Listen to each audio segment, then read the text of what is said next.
지금부터 우리가 실력을 키워서 나라를 지키고 되찾자라고 이야기했던 애국 계몽 운동에 대해서 살펴보겠습니다.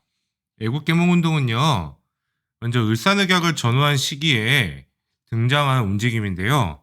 주로 지식인 중심, 특히 독립협회 출신의 지식인들이 중심이 되어서 일으켰던 운동입니다. 독립협회 자체가 실력을 양성하고 국민들을 계몽해서 실력을 양성하자라는 그런 취지가 있었기 때문에 이 애국계몽 운동의 전반적인 특징은 우리가 실력을 키워서 애국, 나라를 지키고 사랑하고 나아가자라는 게 주요 흐름입니다. 이들은 서양에서 발달했었던 사회진화론을 수용합니다. 그렇기 때문에 우리가 다른 일본이나 이런 애들에 비해서 뒤처지는 것은 바로 사회가 덜 발전했기 때문이다. 그렇기 때문에 교육이나 산업을 키워서 그래서 민족들의 실력을 양성하자. 핵심 키워드는 바로 이 실력 양성이라는 키워드입니다. 그래서 학교도 세우고 신문이나 잡지도 만들고 거기에 뭐 발달한 서양의 문화라든지 제도라든지 이런 것들을 실어내면서 사람들을 깨우치고 애국심도 일깨우고 국가의식도 세우고 이러한 다양한 활동을 전개합니다. 그래서 그 대표적인 단체들을 이제 차례차례 살펴보도록 하겠습니다. 제일 첫 번째 살펴볼 단체는 바로 보안회라는 단체입니다. 1904년은 러일 전쟁이 발생하고 일본이 한국에 한일의정서와 제1차 한일협약 이런 것들을 강요하면서 한국을 보호국가하고 이러는 작업을 해 나아가던 시기입니다. 특히 러일 전쟁 중에 한일의정서의 내용을 바탕으로 해서 일본은 황무지 개간을 하겠다. 대한제국에 있는 안 쓰고 있는 땅들을 자기들이 마음대로 하겠다라고 이야기를 합니다. 근데 이때 요구한 액수가 대한제국 전체 토지의 약 4분의 1 가량을 이제 자신들이 개간하겠다라고 요구를 하니까 이 보안회는 바로 황무지 개간권 요구 반대 운동을 전개해 나갑니다. 그래서 집회도 열고요. 대표로 선언문도 내고 또 집회 열고 계속 이러한 행동들을 반복하니까 결국에는 일본이 여기에 대해서 없던 일로 하겠다라고 하면서 황무지 개간권 요구는 철회가 됩니다. 그래서 이들의 활동을 한번 잘 봐둘 필요 있습니다. 하지만 여기에서 한 가지. 일본은요, 대한제국을 자신들의 보호국가하고 더 나아가서 식민지로 지배하겠다라는 야욕을 갖고 있던 때고요. 그렇게 해서 한일의정서에 입각해서 하겠다라는 명분을 내세웠지만 그럼에도 불구하고 보안회의에 의해서 실패를 하죠. 나중에 그래서 일본은 압력을 넣어서 해산이 됩니다. 하지만 이 보안회의 이후에 또 등장한 단체가 바로 헌정연구회라는 단체입니다. 여기는 이제 독립협회 출신 인물들이 조직을 하는데요. 먼저 독립협회 출신들이 중심이 되어서 조직한 단체가 일진회라는 단체가 있습니다.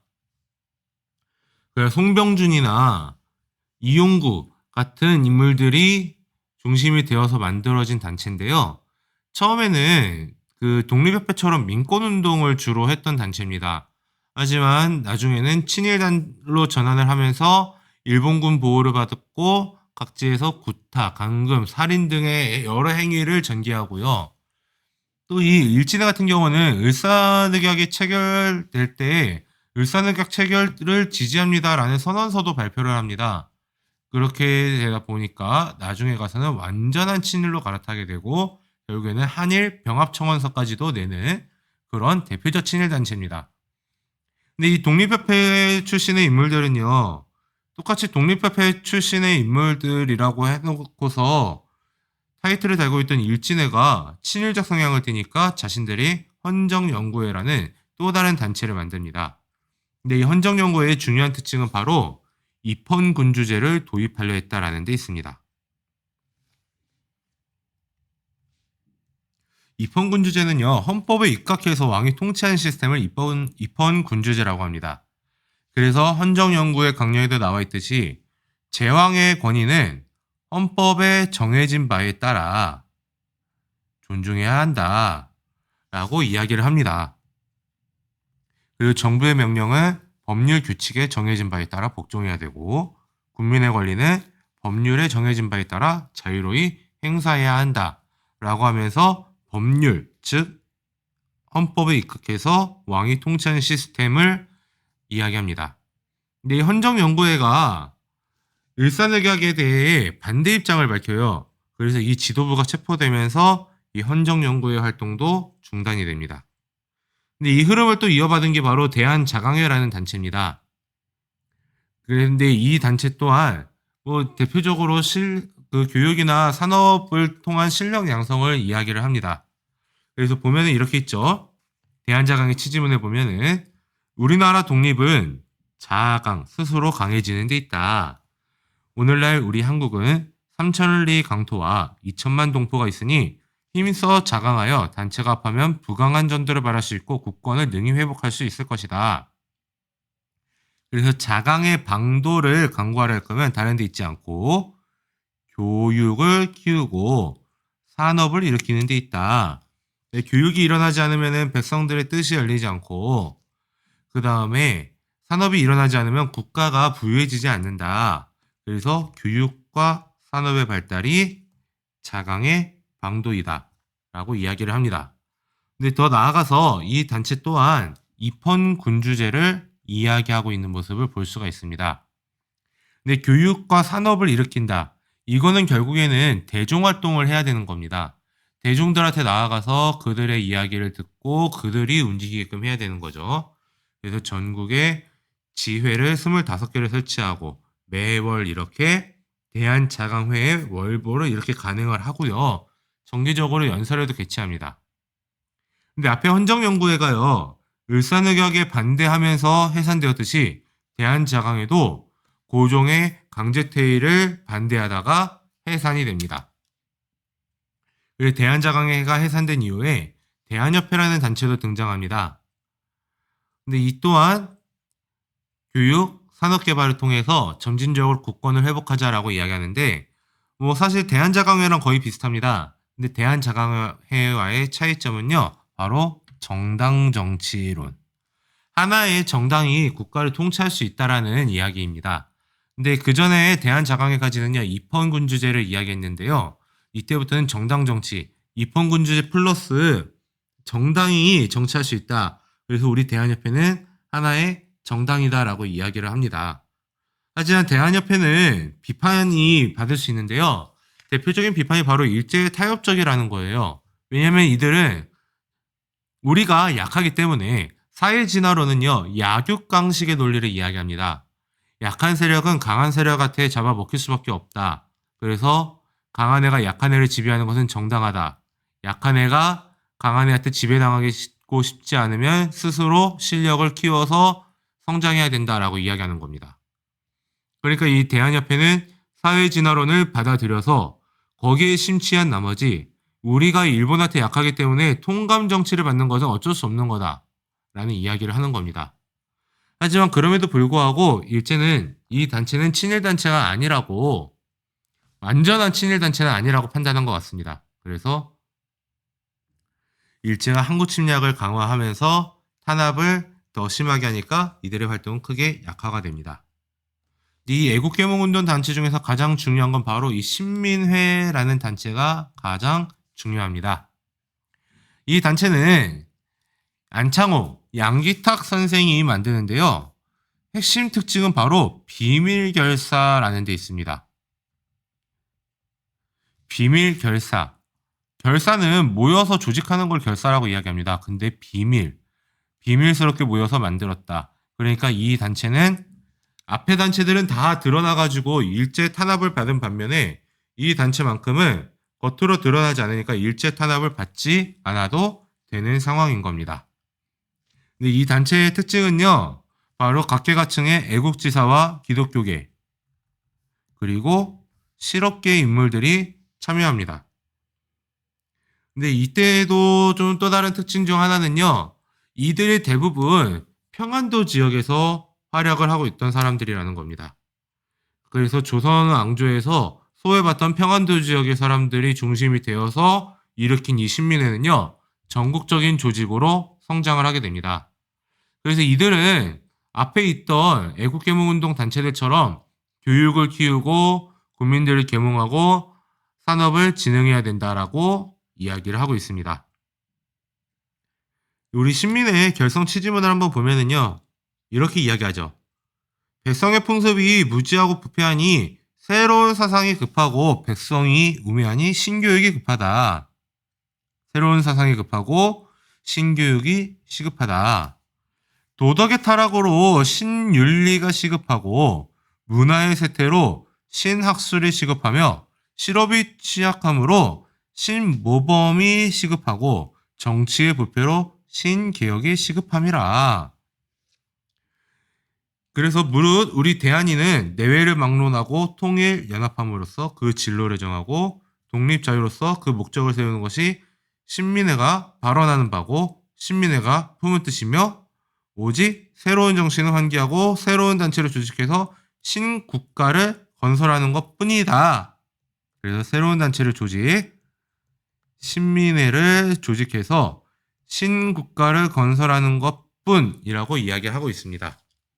자, 근데 여기에 보듯이 새로운 사상, 신교육, 신윤리, 신학술, 신모범, 신개혁 이런 게 계속 나오고 있죠. 자, 이러한 것들을 통해서 이제 우리 대한제국이라는 사회가 변화되고 제도도 바뀌어야 되고 이래야 된다라는 것을 이야기하고 있는데 또 다른 키워드는 바로 이 신국가 건설에 있습니다. 자, 앞에 애국계몽운동 단체들이 성공할 수 없었던 이유는 바로 입헌군주제라는 틀을 유지했기 때문이라고 분석을 한 겁니다. 그래서 우리가 완전히 발전하기 위해서는 이 나라의 체제를 완전히 갈아엎어야 된다. 즉 공화정을 이야기하기 시작합니다. 그래서 앞에 다른 애국계몽운동 단체들은 입헌군주제를 이야기했지만 신민회만큼은 바로 공화정을 이야기하고요. 공화정은 우리 일반 대중들이 중심이 돼서 국민들이 지도자를 선출하고 그렇게 해서 운영되는 시스템이 바로 공화정 체제. 오늘날 대한민국이 바로 공화국인 것과 똑같습니다. 이 공화정 체제의 바탕을 둔 근대 국민국가를 만들고 싶다라는 게 바로 신민회의 목표였던 겁니다. 신민회는 그래서 민족교육을 실시하는데요. 이 평양에는 안창호 선생님이 세운 대성학교, 그리고 정주에는 오산학교와 같은 이런 학교들이 등장합니다. 그래서 우리 신민회의 활동들은요, 또 잘 받을 필요가 있습니다. 그래서 이 이승훈 선생이 오산학교를 개교할 때 이렇게 했던 말들도 남아 있는데요. 나라가 기울어 가는데 그저 가만 앉아 있을 수는 없다. 그래서 총을 드는 사람, 칼을 드는 사람도 있어야 할 건데 그보다 더 중요한 것은 백성을 깨우치는 일이다. 그래서 학교를 세우는 것도 후손을 가르쳐 만분의 1이라도 나라에 도움이 되기를 원하는 것뿐이다. 라고 이야기를 합니다. 이승훈 선생이 세운 이 오산학교는요, 오늘날까지도 내려오고 있습니다. 해방 이후에는, 그리고 전쟁 이후엔 남한으로 내려와서 지금 서울에서 그 흐름을 쭉 이어가고 있죠. 이렇게 민족 교육도 실시하고요. 태극서관이라는 출판사를 세워요. 그래서 애국심을 키우는 서적과 그리고 우리나라의 민족들의 역사를 쓰고 있는 교과서들을 출판하고 그 다음에 민족 산업을 키우기 위해 도자기 만드는 회사, 즉 자기 회사를 설립을 해서 민족 산업도 육성을 해 나아갑니다. 근데 또 다른 것은 바로 신민회의 멤버였던 신민회를 만들었던 양기탁이 주필로 있는 양기탁이 또 활약하고 있는 대한매일신보를 이용해서 국민들을 계몽하고 민족의식을 키우는 이런 활동들을 해 나아갔던 겁니다. 그리고 더 나아가서는 우리나라에서의 활동이 어렵다라고 해서 국외 독립운동기지까지도 건설을 하려고 했던 거고요. 그래서 이 국외 독립운동기지로 선택한 장소가 바로 남만주 유하연의 삼원보라는 자리입니다. 그래서 여기 이 지역을 이제 국외 독립운동기지로 삼게 되고요. 그래서 거기에 학교를 세우니 그 무관학교가 바로 신흥 강습소였던 것이고 나중에 이게 바로 신흥 무관학교로 발전해서 수많은 독립군들을 양성했던 그런 사관학교로 자리매김하고 있는 겁니다. 그래서 이 일제가 이 신민회의 이런 활동들을 캐치는 하고 있었던 것 같습니다. 그래서 양기탁이라는 사람의 판결문에는 이렇게 쓰고 있죠. 서간도에 단체 이주를 기도해서 조선 본토로부터 상당한 재력이 있는 다수의 인민을 이주시켜 토지를 매입하고 촌락을 세워 새로운 영토로 삼았다. 이것이 바로 남만주 유아현 삼원보에 있는 이 지역을 이야기하는 겁니다. 자, 그 다음에 다수의 교육을 받은 청년을 모집해서 그곳에 보내 민단을 조직하고 학교 및 교회를 세우고 더 나아가 무관학교를 설립했다. 이것이 바로 신흥 강습소를 이야기하고 있는 겁니다. 그때 대표적으로 활약했던 게 바로 이 이성용 선생과 이회영 선생 같은 경우입니다.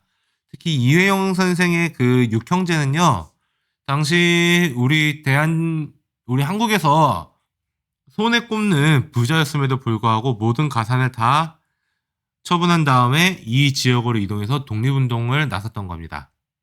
그래서 독립운동하다가 돌아가신 분도 있고요.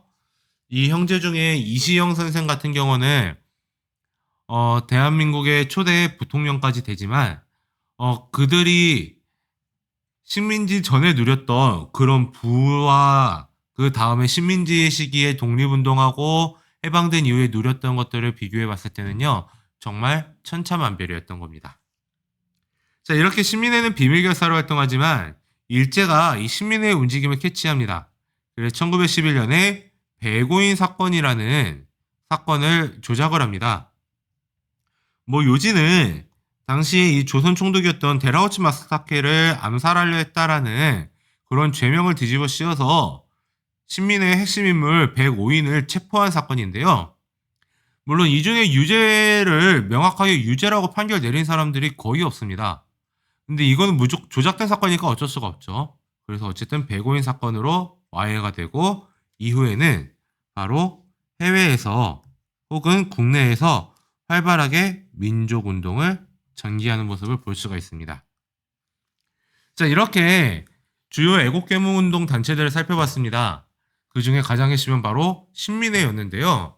이 신민회 말고도 이제 그 소규모로 이렇게 애국개몽운동 활동을 합니다. 그래서 각 지역별로 학회, 학술단체들이 이렇게 만들어져요. 서우학회, 서북학회, 호남학회, 기호흥학회, 교남학회, 관동학회와 같은 이런 학회들은요, 교육을 통해서 민족의 실력을 키우자라고 이야기해요. 그리고 뜻있는 사람들은요, 사립학교를 막 세우면서 이제 그 사립학교에서 우리가 어떻게 하면은 나라를 되찾을 수 있을까와 관련된 새로운 사상들을 교육하고 이러한 활동들을 하는데, 일제는 이거를 막기 위해서 사립학교령이라는 법령을 발표함으로써 탄압을 합니다. 그래서 학부 대신에 인가를 반드시 받아야 되고, 학부 대신에 사립학교 폐쇄를 명할 수 있고, 그리고 비인가로 학교를 운영하고 있다. 그러면 바로 그거를 멈추게 할 수도 있다. 라는 규정을 만들면서 이렇게 탄압을 하기도 합니다. 하지만 의미 있는 것은 바로 언론 활동인데요.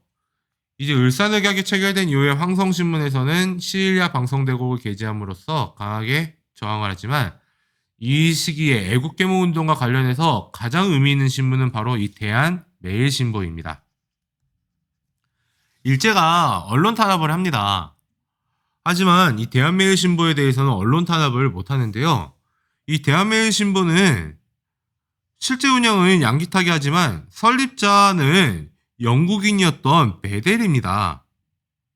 그래서 영국인 베델이 설립을 하고 발행을 하고 있었기 때문에요.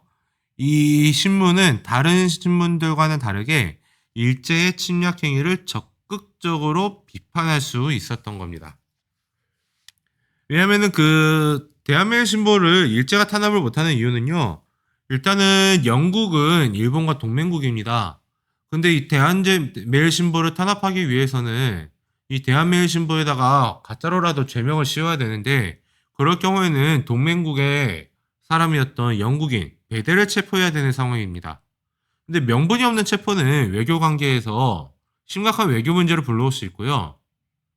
그리고 당시에 영국은 세계 넘버원의 군사력 경제력을 갖고 있던 나라이기 때문에 일본이 잘못 움직일 수가 섣불리 움직였다가는 자기네 나라가 외교적으로 경제적으로 엄청난 타격을 입을 수밖에 없는 상황이었던 겁니다. 그래서 베델은 이 지위를 10분 활용해서 대한매일 신보를 통해 일제 침략 행위를 적극적으로 비판을 해 나아갑니다. 또한 해외의 교민들은요, 대한매일 신보와 이 기사를 교류하면서 일제의 침략 행위를 막 비판하고 규탄하고 이런 활동들을 합니다. 그러니까 통감부는 신문지법을 제정해서 신문을 사전 검열해가지고 출판하지 못하게 하고요. 또 보안법을 제정해서 집회라든지 그래서 또 모임 단체를 만든다든지 이런 행위들을 금지함으로써 그렇게 탄압을 합니다. 그리고 결국에는 이 베델도 영국 정부한테 로비를 해가지고요. 영국 정부가 뭐 상해로 뭐 불러들이고 이렇게 해가지고 그 틈을 타서 대한매일 신보에 대한 탄압도 하기는 합니다. 하지만 베델은 결국에는요, 그 서울에서 죽고요. 이 양화진에 묻혀 있게 됩니다. 근데 이렇게 그 실력만 키우려고 한 건 아니고요. 우리가 경제적으로도 나라를 지키기 위한 움직임을 보입니다. 대표적으로 국채 보상 운동이 대표적입니다. 국채, 나라에 채무가 있다라는 거예요. 이거를 보상하자라는 건데 왜 일어나냐면 일본의 강요로 막대한 차관이 도입이 되어 있어요. 그래서 1907년도에는 1년치 예산에 육박하는 1,300만 원이라는 부채가 있었던 겁니다. 근데 일본이 왜 강요로 해가지고 차관을 도입시켰냐면은 일본은 대한제국을 식민지화하기 위해 보국하기 위해서 막대한 예산이 들어가는데 이거를 대한제국의 돈으로 해결하는 겁니다. 그래서 메가타 다네타로 재정고문이 와서 시행했던 화폐정리 사업, 그 다음에 정부의 부채 정리 사업, 뭐 수리 토목공사들, 그리고 경찰기구를 키우는 것들, 이러한 것들을 이유 삼아서 이런 거 하려면 돈 필요하니까 그 돈은 우리 일본한테 빌려가라고 강요로 해가지고 강제로 빌려가게 했던 겁니다. 근데 이거는 사실 나중에 가면 식민 지배에 있어서의 굉장한 기틀이 되는 겁니다. 결국에는 그 한국을 자기네 입맛에 맞게 운영하기 위해서 한국에 돈이 없으니까 자기네 돈 강제로 빌려가게 하고 그거를 틈타서 이걸 빌미로 삼아 또다시 한국을 수탈하고 이렇게 하기 위했던 겁니다. 그래서 이 구체보상 운동의 목표는 일제로부터 강제로 도입한 1,300만 원의 차관을 갚아서 경제적 예속에서 벗어나자라는 게 목표였던 겁니다. 그래서 서상돈이라는 사람을 중심으로 해서 대구에서 시작이 되고요. 그 다음에 이게 나중에 서울로 확산이 되며 국채보상기성회라는 단체가 조직이 됩니다. 그리고 여기에 대한매일신보가 호응을 해주면서 전국적으로 이 움직임이 확산이 되었던 겁니다. 그래서 농민과 상인, 군인, 학생뿐만 아니라 부녀자들, 기생들, 승려 등 다양한 계층이 참여해요. 그래서 담배 피는 사람들은 담배를 줄이고 안 피고 술 먹는 사람들은 술을 줄이고 그 다음에 이제 결혼하면서 만들었던 막 금가락지, 은가락지와 같은 이런 폐물들 이런 것들을 다 모아서 19만 원이라는 성금을 모으게 됩니다. 1,300만 원에 비해서는 굉장히 적은 액수이긴 하죠. 하지만 다양한 계층들, 특히 조선이란 사회에서는 크게 대우받지 못하던 여성들, 기생들, 승려들과 같은 이 계층들까지도 다 참여하면서 나라의 빚을 갚아가려고 했다라는 것에 있어서는 굉장히 의미가 있습니다. 하지만 이 통감부는 이 나라의 빚을 대한제국의 빚이 갚아지면은요, 이 경제적인 것을 빌미 삼아서 한국을 보호하려고 했던 그 목적을 달성할 수가 없게 되죠. 그래서 구체보상 운동을 일본에 대항하는 운동이다라고 베일운동이라고 간주하고 특히 양기탁을 구속합니다. 성금을 빼돌렸다라는 누명을 씌워서요. 그리고 이 구체보상 운동에서 또 아까도 봤지만 총 부채 1,300만 원 중에 19만 원밖에 못 모읍니다. 왜냐하면 고위관리층이나 부유층들은 여기에 참여하지 않아요. 그래서 결과론적으로는 목적 달성에 실패합니다. 하지만 우리가 사람들이 나서서 어쨌든 경제적으로 나라가 빼앗길 뻔한 것을 지켜내려고 했다라는 것에 있어서 굉장한 의미를 갖고 있던 겁니다. 그럼 지금까지 이제 그 애국개몽 운동의 여러 가지 흐름들을 봤는데요. 그럼 애국개몽 운동의 의의와 한계까지 한번 살펴볼까 합니다. 애국개몽 운동은요, 국민들의 애국심을 키우고 근대 시민의식들을 키우는데 크게 기여합니다. 또한 산업도 육성하고 경제적인 자립도 이룩할 수 있도록 해서 결국에는 민족의 실력을 키우고 국권을 지키려고 했다라는 노력에 있어서는 굉장히 긍정적으로 평가할 수가 있습니다. 하지만 부정적인 평가도 존재할 수밖에 없는데요. 우리 대한협회의 사례에서 볼 수 있듯이 사회진화론에 너무 심취한 나머지 일제 한국 지배를 필연적인 것이다 라고 어쩔 수 없는 거다 라고 인식하기도 합니다. 그리고 이들의 또 다른 문제점은요. 경제적, 문화적으로만 실력을 키우면서 이제 그 총 칼로 저항하던 의병투쟁을 무모하다라는 비판까지도 했던 겁니다. 하지만 신민회의 활동에서 볼 수 있듯이 신민회는 바로 이 경제적, 문화적 이런 실력 양성도 하지만 동시에 국외 독립운동 기지 건설까지도 나아갔던 모습을 볼 수가 있습니다. 그래서 앞에서도 봤지만 교육이나 산업진흥 등을 통한 실력 양성 플러스 국외 독립운동 기지 건설 이 여러 활동들이 결국에는 이제 애국개몽 운동의 한계로 있던 것들을 더 발전할 수 있는 기틀을 만들었던 겁니다. 이렇게 해서 나라를 지켜가려고 했지만 우리는 결국엔 식민 지배를 받게 되었다라는 것을 알고 있습니다.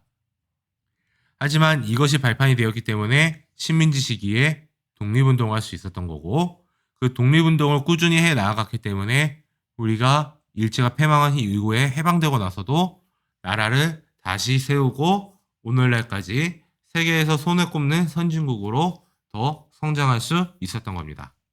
이렇게 해서 애국개몽 운동 같이 살펴봤습니다.